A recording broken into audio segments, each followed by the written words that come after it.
Olá pessoal, bem-vindos a Trecheira Violenta, eu sou o Osvaldo. Eu sou a Karina. E hoje a gente vai falar de Anaconda, de 2025. É um reboot da franquia que foi co-escrito e dirigido por Tom Gormican, o cara que fez o Peso do Talento com Nicolas Cage. E o filme estrela o insuportável do Jack Black, o Paul Rudd, e mais ou menos estrela o Selton Mello, né?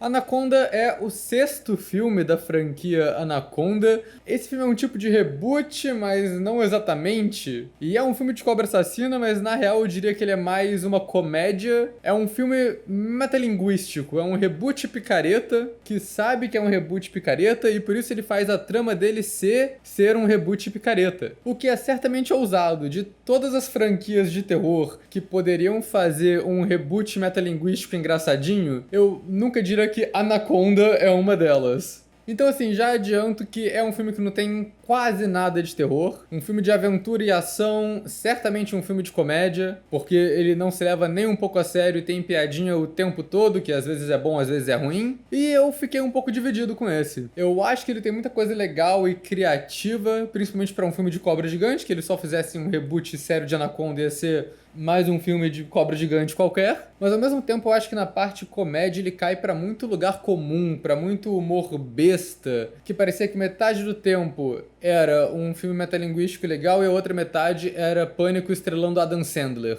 Já eu não fiquei dividida, eu adorei o filme, eu sou viciada em me divertir e eu vivi essas 1h38 de uma forma maravilhosa. Eu ia falar que eu realmente não estava esperando que ia ser um filme engraçado, mas é um filme estreando do Jack Black e o Paul Rudd, né? Então é meio óbvio que ia descambar pra comédia. Não tinha como fugir disso, né? Antes da gente falar mais dele, vou pedir pra vocês se inscreverem no canal se vocês não forem inscritos ainda. Comentem aí embaixo se vocês já assistiram Anaconda, o que vocês acharam do filme. Deixem outras recomendações de filmes pra gente falar aqui no canal também. E acompanhe a gente nas redes sociais, os links estão aí embaixo na descrição do vídeo. Se você gosta do nosso trabalho aqui na Trecheira, então seja membro. Quando você é membro, você ganha acesso a conteúdo exclusivo. Escolhe uns filmes pra gente falar aqui no canal através de votações. Ganha acesso antecipado à maior parte dos vídeos. E também apoia a gente, né, que é sempre bem importante. Então é isso e vamos pra trama. Os protagonistas de Anaconda são Doug e Griff. Eles são amigos de infância que tinham um sonho de ser cineastas, mas que agora, com 50 e tantos anos na cara, eles estão infelizes com o rumo que a vida deles tomou, nunca chegaram no estrelato.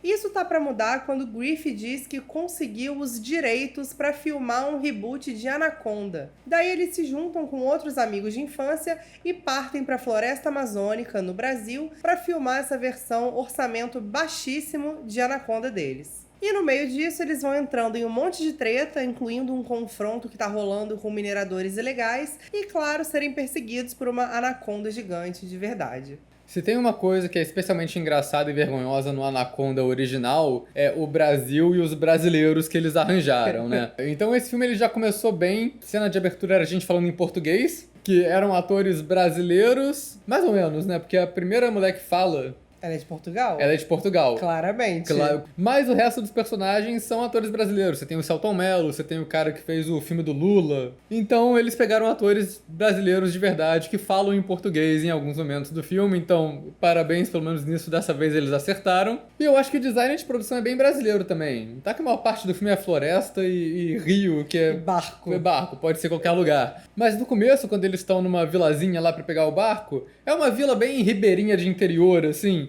Tem um visual muito característico. E eu gosto que de vez em quando tem umas coisas do tipo um jumpscare de mico gritando, que é a versão brasileira de um jumpscare de animal, né? É bem Brasil. Eu só acho engraçado que o filme tem aquela montagem no começo de viagem que eu achei surreal, que mostra eles chegando no Brasil, Rio de Janeiro, o Cristo lá, completamente de graça, e aí do nada eles estão no Rio Amazonas.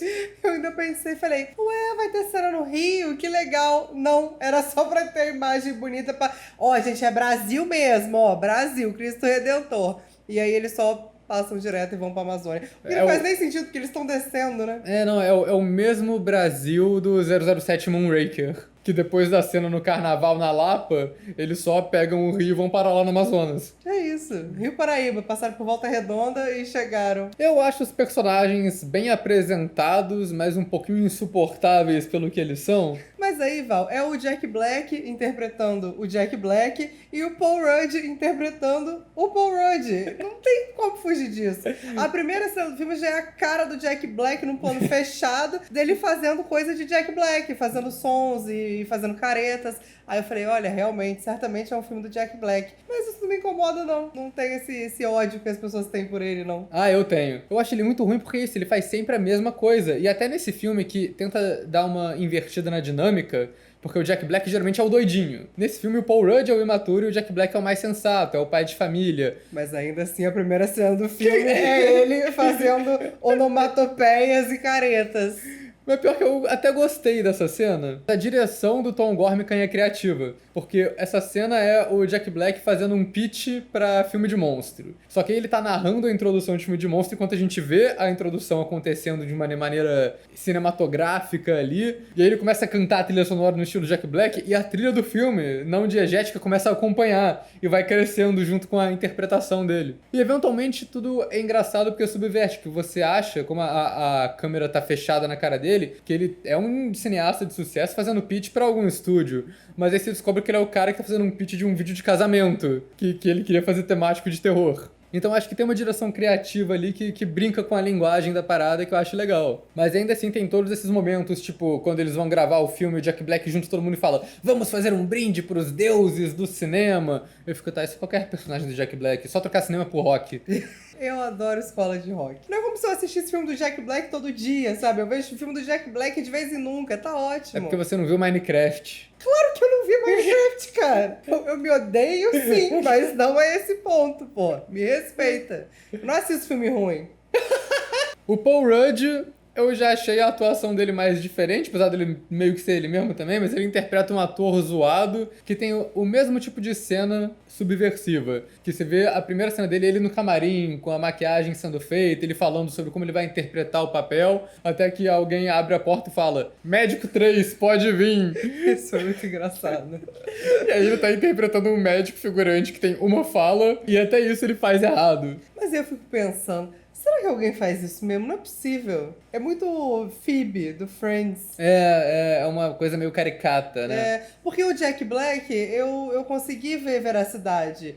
O Paul Rudd errando uma fala, eu não consegui ver veracidade. É, daí o pontapé inicial da trama é uma festa surpresa que eles fazem pro Jack Black no apartamento dele, que é um jumpscare também, que é a única coisa de terror que tem nesse filme são jumpscares aleatórios. E o Paul Rudd apresenta na festa o curta que ele e o Jack Black fizeram com 13 anos, muito tempo atrás. E essa cena realmente é bonitinha, assim, tem uma coisa meio... Esse é o filme que eles fizeram jovem, sem pressão, um filme de monstro zoado, assim, gravado na fita, que tem um áudio ridiculamente bom, que não devia ser tão limpo.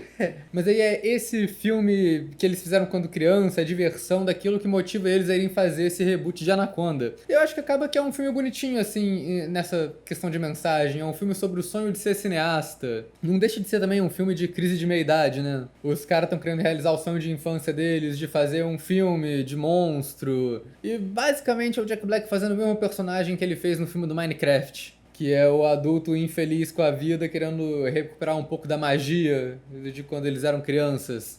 Eu não saberia, eu não vi. Eu ia falar, só que aí a parada é que esse filme da Anaconda eu sinto que tem mais coração. Ele não é criativamente morto igual o filme do Minecraft. Quando eles chegam na Amazônia, meio que tem duas tramas rolando, que é a trama da gravação do filme deles e a trama lá dos mineradores ilegais. O lado da filmagem foi bem divertido de assistir. O dos mineradores foi mais chatinho. Sim. Que é onde vira trama de ação genérico. É, mas a filmagem foi tão bom, Oswaldo, foi tão engraçado. E é uma parada bem... vira filme de aventura, né? Eles andando na selva, pegando barco, trilha sonora bombástica, que esse filme tem uma trilha maneirinha, vários cenários de selva, e eles aproveitam bem a linguagem audiovisual também, que boa parte dessa gravação a gente vê numa montagem do começo, que são eles com muitos diálogos expositivos sobre o que tá acontecendo, mas que faz sentido porque são eles gravando making off do filme deles da Anaconda. E tem essas piadas meio da indústria, né? Tipo, o Paul Rudd chegando falando que tem os direitos de fazer Anaconda por causa de uma história bizarra, que foi baseado num livro e a viúva do cara que escreveu o livro é muito fã dos episódios de SWAT que ele fez e por isso deu os direitos pra ele. É improvável, mas às vezes acontece uma história bizarra dessa com direito de livro, né? É improvável, mas não é impossível. É. E daí tem as duas tramas óbvias que acontecem com esses personagens, né? A primeira é o Paul Rudd e a personagem da Tandy Newton. Eles já namoraram no passado e agora os dois estão divorciados e tal, e é óbvio que eles interpretando um casal no filme do Jack Black, eles vão se reaproximar e se reapaixonar e tal.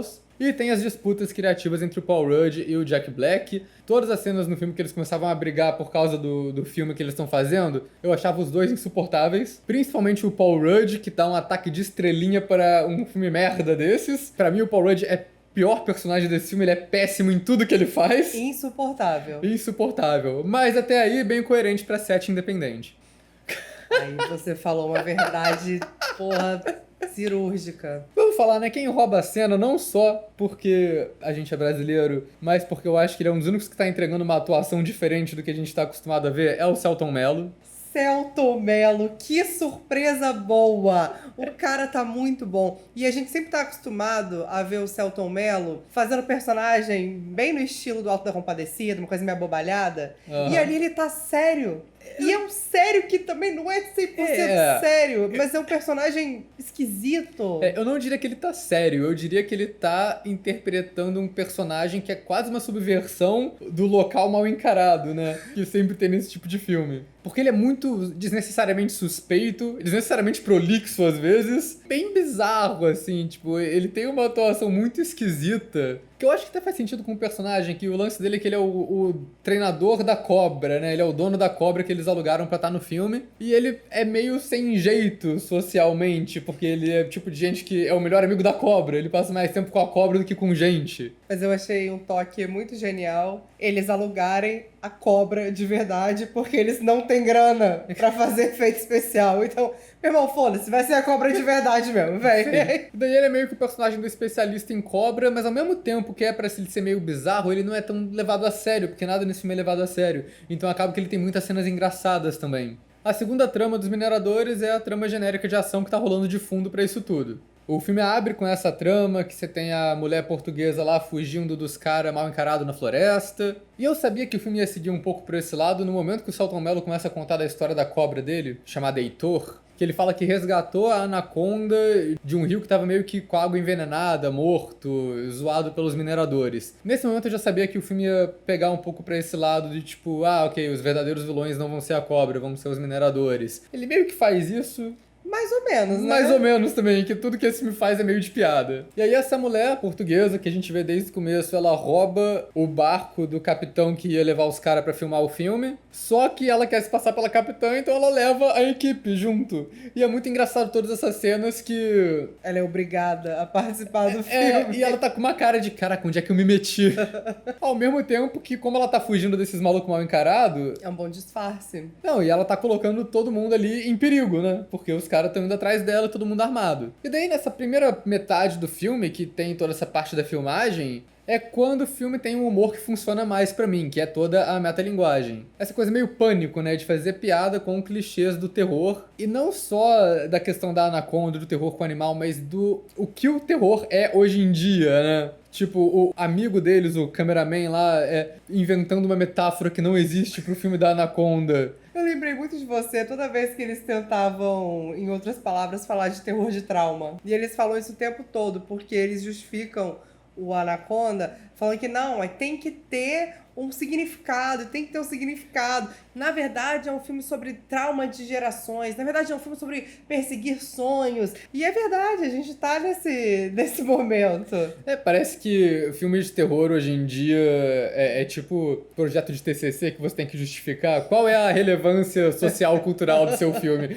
Esse filme é sobre terror de trauma, né? Esse filme é sobre trauma. E eles têm esse momento discutindo sobre o que o filme deles vai ser sobre no filme, o que é engraçado. Tem uma cena que eles ficam algum tempo discutindo se o filme deles vai ser um reboot, uma reimaginação ou um sucessor espiritual. Que também é o momento que a gente tá vivendo de terror. E além disso, tem muita piada sobre fazer cinema, né? Sobre o cinema independente, particularmente. Eu gosto das cenas que é tipo o Jack Black escrevendo e reescrevendo o roteiro. E aí tem um truque de fotografia que eu acho maneiro, que eles fazem uma projeção na cara dele, passando umas imagens de floresta e anaconda e afins. É um truque bonito que eu não vejo sendo tanto usado. E tem esses momentinhos bem engraçados, eles falando, não, a gente tá aqui nosso filme, nosso roteiro, a gente vai precisar de mais ou menos 2 milhões. Aí eles vão pegar um empréstimo e conseguem 9 mil. A gente vai ter que reduzir o orçamento e ver o que dá pra fazer. Mas ao mesmo tempo eu acho que o filme acaba caindo numa armadilha também, que são os momentinhos de referência forçada. Acho que ele cai um pouco nesses momentos de nostalgia sem valor. Em algumas partes é justificado, tipo, o Jack Black é muito fã de terror, então o escritório dele vai ter um puta pôster enorme de Mansão do Inferno inferno do Dario Argento, beleza. Isso até passa. Pra mim, o problema, quando fica meio constrangedor, é quando eles têm aquela cena discutindo a Anaconda original na lanchonete, e aí todos eles começam a recitar em plenos pulmões uma fala do Jon Voight do filme. E eu só fiquei, cara, eu sempre acho meio constrangedor quando a franquia coloca no filme personagens fanáticos pela própria franquia, e eu acho que ninguém liga o suficiente pra Anaconda original pra saber as frases do personagem do Jon Voight de cabeça, tá ligado? Se você é essa pessoa, por favor, comenta aqui embaixo. A gente quer saber se você existe. E a trilha sonora, como eu disse, a trilha sonora original do filme de aventura é boa, mas esse também é um filme bem Esquadrão Suicida das Ideias, que tem, tipo, muita música pop tocando uma atrás da outra em várias cenas pra fazer aquele cinema de Pavlov, né? Você tá vendo uma cena de ação genérica, um monte de coisa explodindo, mas olha essa música do Motley Crue, você gosta, né? Em contrapartida, eu achei a música de Dawson's Creek uma escolha muito acertada. É a música que o casal, no começo do filme, pede pra tocar no filme de casamento. E aí a música volta algumas vezes depois, com piada sobre ela. É que o Jack Black tá cantando lá no carro, e aí ele depois recita a letra pro Paul Rudd. Não, essa parte foi engraçada. Isso é um uso muito maneiro de trilha sonora. Sim, mas é porque a trilha sonora também vira piada na trama, não é só, tipo, toma aqui um Motley Crue, toma um AC/DC aqui, completamente de graça. A direção do Tom Gormican é ok. Eu acho que tirando os momentos de comédia que usam mais da linguagem que eu falei, ele acaba sendo um filme blockbuster genérico, e até meio feio, assim, que o primeiro Anaconda, ele tinha efeitos práticos, tinha umas cobras bem legal lá aparecendo. Esse daqui dispensa isso, a cobra é 100% digital. O que condiz com o próprio filme, né, que não é pra ser um terror, é pra ser um blockbuster comédia. Pô, mas isso foi um negócio que me entristeceu, sabia? Não que, analisando a conjuntura total do filme, você esperaria um puta investimento num animatrônico de cobra. No filme original, o foco é a cobra. A cobra é um perigo, a cobra é um personagem. Aqui não, a cobra é um acessório pro Jack Black e o Paul Rudd brilharem. Mas, cara, se tivesse um animatrônico de cobra e uma cachoeira indo pra cima, eu dava 5 estrelas. E acaba que esse filme ele tem uma vibe tão levinha, tão comédia besta, que é um filme de amizade, né? Filme de amizade, filme sobre realizar sonhos. Porque tem essa cobra gigante na região, que tá atacando as pessoas, mas quase ninguém que a cobra ataca é personagem relevante. As cenas de ataque são todas ofuscadas, não tem aqueles efeitos do original. Não tem gore no filme, e o que tem de grotesco é usado pra comédia. Mas pra dar o crédito, eu acho que tem uns planos que mesmo de computação gráfica conseguem evidenciar bem o tamanho da cobra gigante que tá indo atrás deles. Mas pra falar mais sobre como essa trama é subvertida e o que acontece, a gente vai entrar na Spoiler Zone. You've just crossed over into the spoiler zone. É aquilo, eu não sei o quão spoiler isso é, mas no começo parece que a cobra que vai atacar a galera é a cobra do Selton Mello, que tem essa cena dela andando pelo barco livremente, atacando um pássaro na frente do Paul Rudd. Mas isso acaba sendo subvertido quando o Paul Rudd mata a cobra sem querer na filmagem. Você não achou isso muito engraçado? Isso eu achei engraçado. Cara, a cobra, que é a grande estrela, é o Anaconda, né? A cobra só cai no motor igual um pedaço de merda e morre. Eu achei isso muito engraçado. Não, e é melhor ainda porque a reação do Selton Mello é muito boa, que ele fica puto com o Paul Rudd, aí eles vão fazer um funeral, um ritual todo pra cobra, e aí depois a gente vê ele triste, olhando foto dele com a cobra no celular. É muito engraçado. E tá coberto de razão também, né, cara? O cara, porra, aluga o pet dele pro filme e o cara mata. É porque o Paul Rudd é um merda. Um merda. Não consegue fazer o principal dele, que é atuar. Mas aí o Selton Mello e o Paul Rudd, doidão de remédio, decidem ir caçar uma cobra nova. O Selton Mello é atacado pela anaconda gigante e eu sabia que ele ia ser o primeiro a morrer. É lógico, né, Val? Eles iam matar o Jack Black nem o Paul Rudd. Eles iam matar o brasileiro, pô. A gente já tá dando oportunidade, né? Você vai ser o primeiro a morrer, pô. Mas, cara, depois que o Selton Mello morre, e o filme meio que para de ser sobre a filmagem e vira sobre a trama de ação, mais ou menos, ele ainda tenta equilibrar as duas coisas, mas sei lá, eu acho que o filme vai ficando cada vez mais uma zona. Que tem um monte de cena de ação, de perseguição na floresta, de tiro, com os capanga malvados que estão indo atrás deles. E aí a capitã do barco, né, que é a menina infiltrada lá, ela vira um herói de ação, e aí o Jack Black começa a reescrever o filme. Agora eu entendi, vai ser sobre alguma coisa a mais, vai ser sobre ela, que começa a colocar ela de protagonista. Tem um pouco de metalinguagem engraçada também, né, que é eles meio que fazendo o filme sobre o que eles estão vivendo ali. É o meta-comentário. Eles descobrem, e se a gente fizer o nosso filme sobre os vilões seriam os mineradores e não a cobra? E é isso que a gente tá vendo no filme da Anaconda. E tem até um cinismo nisso, né? Que eles procurando tanto um tema pro filme deles e só não ligarem muito pra isso, é meio que um filme corporativo que finge ser sobre alguma coisa, fazendo piadas sobre um filme corporativo fingindo ser sobre alguma coisa. É um nível de autoconsciência que, porra, é complicado. E aí quando essa filmagem começa a virar pra esse lado mais filme de ação, vamos filmar a Capitã, e aí o Paul Rudd fica puto que ele tá perdendo cena e dá a chilique que quer ir embora, eu achei toda essa parte meio chata. Mas o filme tem uma virada que eu acho que talvez seja surpreendente lá fora, mas eu já suspeitava que a virada é que a Ana, a capitã do barco deles, que é malvada,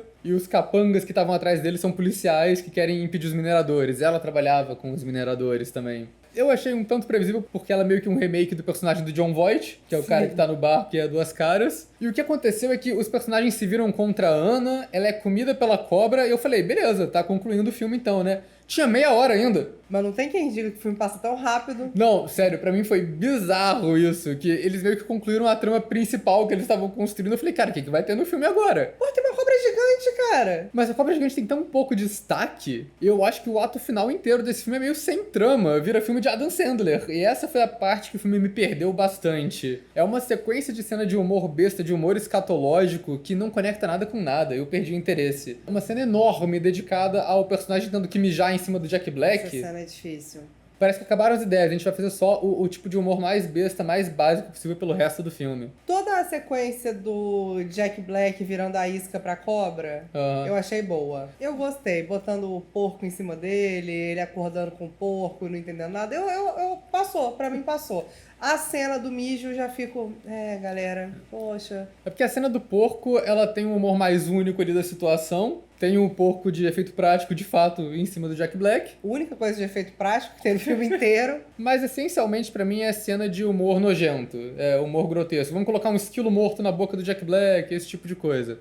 Não me ofendeu, não. E também é uma coisa meio sem consequência, sabe? É só uma grande enrolação pra eles chegarem no combate final. Esse personagem, o personagem do amigo que faz o câmera, eu achei ele extremamente sem graça o filme inteiro. Meu problema com esse personagem é que ele é o personagem alívio cômico em um filme que todo mundo é alívio cômico. E ele é o menos engraçado. Exatamente. E assim, o filme tem alguma coisa no roteiro que é bem preparada. O Jack Black ganha o Oscar do filho dele, o Oscar de melhor Doug, que eu achei engraçado, e ele usa esse Oscar falso pra matar a cobra no final. E até o jeito que eles derrotam a portuguesa, que tem essa cena muito longa também, acho que muita cena de comédia desse filme se estende um pouco mais do que devia, mas tem essa cena deles ensinando a dar cabeçada um pro outro. Toma! E o Selton Mello ensina a dar a cabeçada em português. E eu sabia que eles iam usar isso no final. Claro. E aí a Tandy Newton usa a cabeçada contra a portuguesa, falando, toma! Então, assim, é bem preparado. Ok, funciona. O toma eu achei a cena boa. Mas pra mim, o filme, ele me perde muito nesse ato final, que fica sem trama, até ele chegar, de fato, no último acontecimento. Pra mim, a coisa mais genial do filme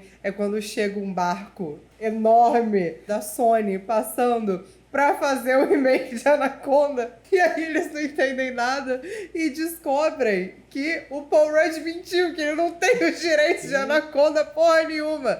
Ele só tava na crise de meia-idade mesmo e arrastou os amigos junto. E, cara, tudo nessa cena é muito engraçado. O contraste do tamanho dos barcos, o contraste do tamanho das equipes, a menina da Sony passando informação pra eles, ela, remake de Anaconda, né? Que merda, mas é o que tinha pra fazer. Cara, é muito engraçado. Essa cena é muito boa. E é uma virada legal também no roteiro, que me pegou de surpresa. E depois eles descobrem que o barco da produção da Sony foi atacado e a cobra matou todo mundo. O que aconteceu off-câmera, seria uma parada legal de ver. Mas daí o ato final mesmo se passa todo nesse set elaborado, grandioso, que era pra ser o set do reboot oficial de Anaconda da Sony. Um cenário todo cemitério de barcos, cheio de pirotecnia, bem legal. E aí o filme volta pro humor de metalinguagem e sai do humor escatológico merda. Você tava esperando que o Ice Cube aparecesse? Você sabia que ele tava no filme? Sim, eu sabia. Tanto ele quanto a Jennifer Lopez. Eu não sabia de nenhum dos dois. Foi um deleite pra mim. Aí quando o Ice Cube chegou pra salvar eles, eu ri tanto também. E aí volta a ter um monte de piadinha idiota com isso. O Ice Cube falando do elenco, tipo... Não, a Jennifer Lopez acho que sobreviveu à cobra, assim, porque ela é da quebrada. O Eric Stoltz,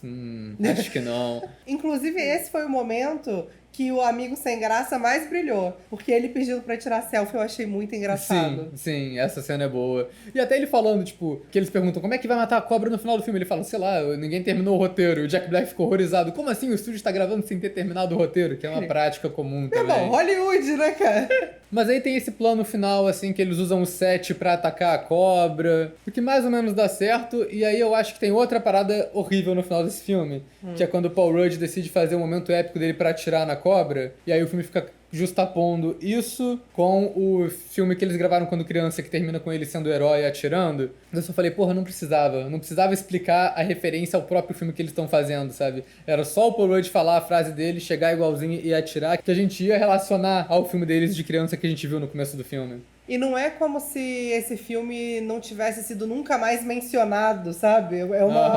É um assunto recorrente. E isso, na verdade, é uma das minhas maiores decepções com esse filme, Cax. Que depois de fazer um filme inteiro sobre uma filmagem que tá dando um monte de merda, a gente não vê o resultado final. Porra, eu queria muito ter visto. Isso pra mim é a parada que eles tinham que fazer igual o Super 8 do Spielberg. Os moleques estão filmando o filme inteiro e no final a gente vê durante os créditos a gravação que eles fizeram, o curtinha deles. Cara, tinha que ter acontecido, porque tem muita cena que eu queria ver o resultado. Tipo, o Selton Mello fazendo o ponto de vista de cobra num skate no barco. Essa cena é muito boa. Tem várias cenas de ação que tá rolando tiroteio e o Jack Black fala pro cara, continua filmando, e a gente vê ele segurando o celular ali. Tem várias ceninhas da própria história que ele já tinha planejado do roteiro, que a gente vê eles filmando também, e eu queria ver como eles encaixaram tudo, mesmo que fosse só um resultado incompreensível. O que eu acho que eles tentam fazer é uma virada do tipo, o filme que a gente tá vendo é o filme que eles fizeram o tempo todo, que é bem parecido com o Peso do Talento, se parar pra pensar, ele só fez a mesma coisa. Final idêntico. E daí tem esse final deles exibindo o filme no cinema, todo mundo ficando famoso, mas eu queria ter visto o bagulho inteiro. Eu achei que ia passar nos créditos finais, mas não passou. Não, o que passou é uma cena pós-crédito que mostra que o Selton Mello tava vivo o tempo todo, que de fato torna esse filme um filme de amizade, porque ninguém morreu. que é legal morreu. O filme tem um finalzinho de onde eles estão agora, que geralmente é meio dispensável, mas esse pelo menos tem duas coisas muito engraçadas. A Sony processando os protagonistas por causa do filme que eles fizeram não oficial de Anaconda, e o 2 é a ponta da Jennifer Lopez. Eu achei bonitinho o filme de casamento do Paul Rudd e da Tendinite de terror, que é o que o Jack Black queria ter feito no começo. Achei que foi um encerramento legal e eu achei muito bom o filme, inclusive. Mas é meio que isso, né? Isso é o Anaconda. É. Não é o que eu tava esperando, achei... Quer dizer, é metade do que eu tava esperando. Eu tava esperando que ia ser uma comédia merda do Jack Black. E é, ao mesmo tempo, que é um filme muito criativo, metalinguístico. Não é o que ninguém esperava, eu acho, pro 6º filme de Anaconda. Eu me diverti tanto assistindo esse filme. E quando ele acabou, eu só fiquei, cara, que coisa incrível. E eu acho que nas coisas que ele acerta tanto que minimiza a comédia Adam Sandler, que fica um pouco perdida ali, ou até as cenas de ação, meio qualquer coisa que tem ali perdidas também. Qual categoria, Cax? Trecheira, né? Eu ia falar trecheira com orçamento. Isso é uma categoria. Trecheira com orçamento. Não orçamento suficiente pra colocar uma cobra animatrônica, mas trecheira com orçamento.